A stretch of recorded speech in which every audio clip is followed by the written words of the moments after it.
Pero bueno, ¿qué es lo bonito de todo esto finalmente? Que estamos unidos. ¿Ah? No estábamos tan mal. Porque claro, la política y sus avatares nos tienen francamente secos, ¿no? Pero qué cosa maravillosa o qué cosa mágica tiene el fútbol de hoy, ¿ah? Porque ya nosotros nos sentimos en otro nivel, pues nosotros ya hemos ido al Mundial, ¿no? Rusia, imagínense. Pero fue después de 36 años de fracasos tras fracasos, ¿no? Por ejemplo, ese partido que estamos recordando de agosto de 1981 fue como que el último gran evento deportivo en una clasificatoria, porque después vendrían las ausencias desde, además esas me la comí yo toda mi niñez. México 86, Italia 90, Estados Unidos 94, Francia 98, Corea-Japón 2002. Y no íbamos, y no fuimos hasta que llegó el Tigre Gareca. Y Oblitas, ¿ah? No se olviden de Oblitas, nunca se olviden de Oblitas. Que para mí es el mejor, ¿no? En toda su performance, ¿no? Porque esa tarde también jugó un partidazo Oblitas. Era como una especie de win. Lo explica Uribe en la crónica, ¿no? Por izquierda siempre Oblitas. Bueno, entonces nos unimos, pues. Pero hay que interpretarlo, hay que entenderlo. Jorge Yamamoto está con nosotros, psicólogo social. Jorge, bienvenido. Buenas tardes. Buenas tardes, Jaime. ¿Qué cosa mágica pasa con el fútbol hoy, ya desde hace algunos años, para que nos tenga así? Claro, a contramano la política y todas sus desgracias, pues había algo que sí nos produce mejores emociones, ¿no?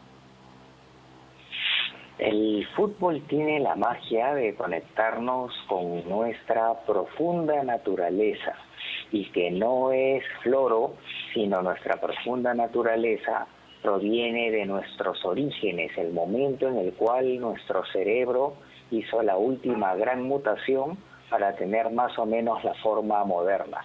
Y eso fue hace mucho tiempo, donde vivíamos en pequeñas tribus y también las cosas eran más simples. O nos uníamos o nos fregábamos. Y teníamos enemigos que conquistar o enemigos que nos iban a conquistar. Inicialmente era la vida o la muerte de la tribu, pero después nos sofisticamos y era la esclavitud o la esclavización. Entonces, habían primero guerras, pero luego mandábamos a un pequeño grupo selecto de nuestra tribu a combatir. Y si ellos perdían, perdíamos, y viceversa. Eso duró mucho tiempo y quedó profundamente grabado en nuestro cerebro. Pero en el mundo moderno se han complejizado las cosas y ya no tenemos ese espacio donde las cosas eran bien simples. Perdíamos o ganábamos. Pero de pronto el fútbol pudo conectarse con esas galletas, con esos chips profundos, sí, y nos volvemos salvajes como hace 500.000 años. Exacto, o básicos, ¿no? Pero hay cosas rescatables, muchas cosas rescatables que nos pasa con el fútbol, ¿no? Por ejemplo, la familia se une, los amigos se unen, las diferencias que cada vez se han acentuado más, ¿no? Vivimos en un país polarizado, de pronto se difuminan, de pronto no existen, de pronto todos tenemos una sola camiseta, que a pie de página el año pasado la quisieron manchar, ¿no? Un poco, ¿no? Quisieron llevarse nuestra camiseta, pero no lo pudieron hacer. Finalmente rescatamos de nuevo la camiseta y se fue, digamos, ese halo innecesario, ¿no?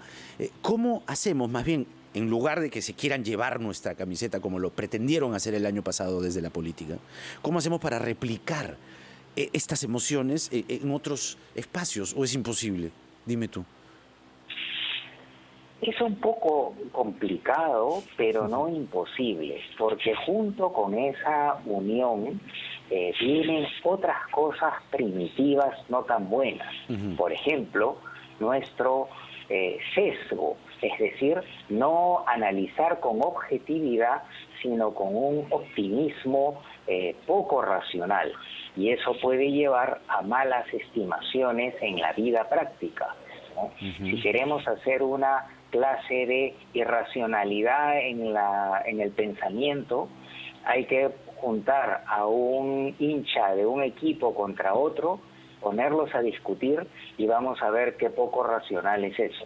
Sí. Pero no solamente se reproduce en el clásico U Alianza, por decir, sino también en las elecciones.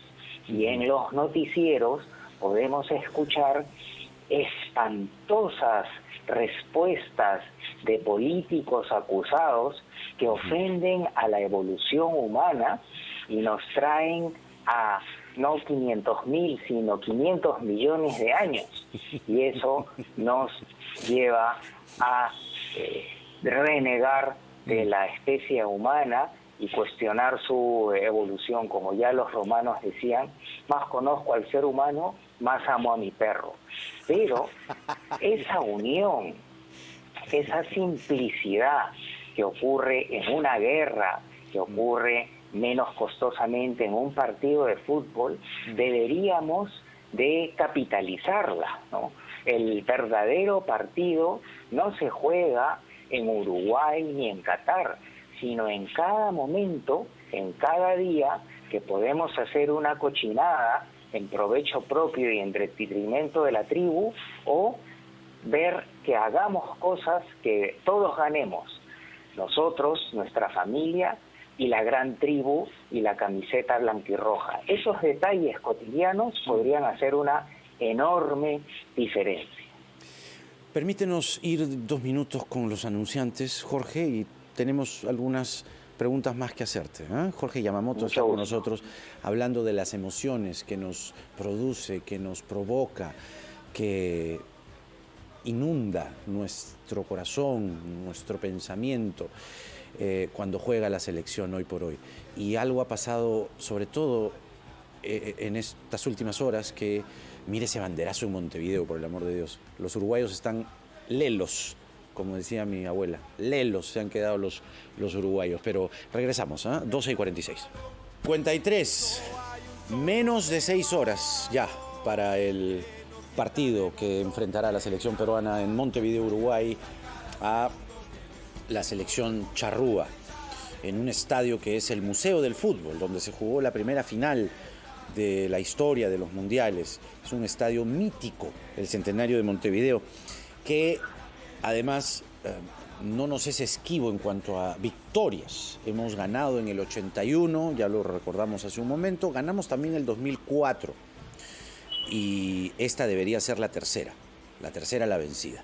Pero bueno, estamos hablando con Jorge Yamamoto de las emociones, porque nos pasa con el fútbol y nos pasa con la comida, ¿no? Que hay un alrededor o un enrededor. De pronto nos ponemos más amables con el otro, dejamos nuestras diferencias atrás, dejamos esa cosa peruana de decir las cosas a medias, ¿no? O de meter todo debajo de la alfombra, ¿no? Ser medio indiferente, ¿no? No tan rioplatense, ¿no? Como la frontalidad que tienen los argentinos o los uruguayos para decirte las cosas. Nosotros somos más esquivos.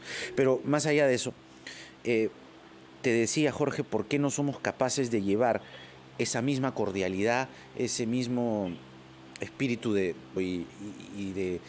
qué sé yo, alegría o disfrute, de goce, a otros espacios, ¿no? Los otros espacios son magros, la política, los abusadores que ahora están de vuelta, ¿no? En el fútbol también, manchando camisetas como el caso de Polo, o este nuevo asesor secretario que también resulta que tiene denuncias de abuso. Es decir, ¿por qué estamos tan contaminados en el resto del espectro como sociedad, sobre todo después de la pandemia, y esto se mantiene inmaculado, se mantiene como ese espacio en el que podemos mirarnos de frente unos con los otros, Jorge?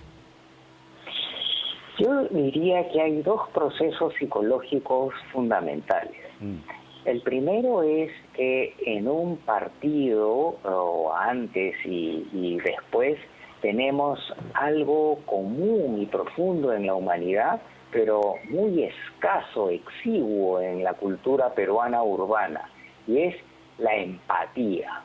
La empatía consiste en que escuchamos al otro, nos ponemos en su zapato, lo entendemos, si tiene un pensamiento o una forma, un dejo distinto, lo aceptamos y sintonizamos para tener sentimientos positivos y promover los sentimientos positivos en el otro. Pero, ¿qué pasa cuando no hay empatía? Primero, ¿por qué se corta? ¿Cuál es el enemigo principal de la empatía? La exclusión social, el choteo, el basureo. Y entonces, en el Perú, polarizado, somos choteadores, basureadores. El que es de esta comunidad basurea al de la otra comunidad. El que tiene un poquito más de plata al que está un poquito más misio. El que tiene más estudios al menos educado, y salimos a la calle con la pata levantada. Y para protegernos cortamos la empatía. Pero rápidamente se activa otro proceso psicológico cuyo nombre científico le hemos denominado animus jodendi, y ya disfrutamos no de hacerle bien al otro, sino de fregarlo, de meterle el carro, de serrucharle el piso, etcétera. En suma, cotidianamente estamos con la empatía cortada y con el animus activado, pero de pronto en un partido ya no nos choteamos, no nos choleamos, no nos iniciamos, y todos estamos unidos. Ahí se activa la empatía, y es una demostración de cómo con un programa nacional de antiexclusión social se abre la autopista para muchas cosas hermosas. Y la otra, que va de la mano con esta, es la cohesión versus la polarización machetera. La cohesión consiste en que las personas están unidas para un gran fin. Y luego se buscan las formas como lograr ese fin. ¿No? En el ensayo-error la gente está relajada y ve, ya, si no funciona esto, funcionará lo otro, y se llega más temprano que tarde a la solución. Pero cuando no hay cohesión, cuando hay polarización, y esa polarización no es simplemente, tenemos diferencias, sino que hay que exterminar simbólica y realmente al otro. El que piensa distinto es un retrasado mental, el que tiene cariño al otro es un, mejor no le pongo adjetivos, es una persona inadecuada. Entonces ahí dejamos de tener esa base para nuestro desarrollo evolucionado, que la unión hace la fuerza. Entonces, los peruanos estamos en una situación social terrible, y de pronto el partido nos da un pequeño espacio para poder respirar humanidad y soñar que sí se puede. Qué bueno, qué bueno lo que dices finalmente, porque es muy real, es muy real. Lo único que algún día, no sé, ese mismo espíritu pueda replicarse con otras cosas, ¿no? Que nos haga sentir más nación, porque el fútbol ha logrado eso. El fútbol ha logrado eso, que nos sintamos más nación, más unidos, ¿no? Que se alejen, se disipen nuestras diferencias. Jorge Yamamoto con nosotros en la previa del Uruguay-Perú. Gracias, Jorge. Un abrazo a la distancia. Un placer. Como siempre, muy agradecido.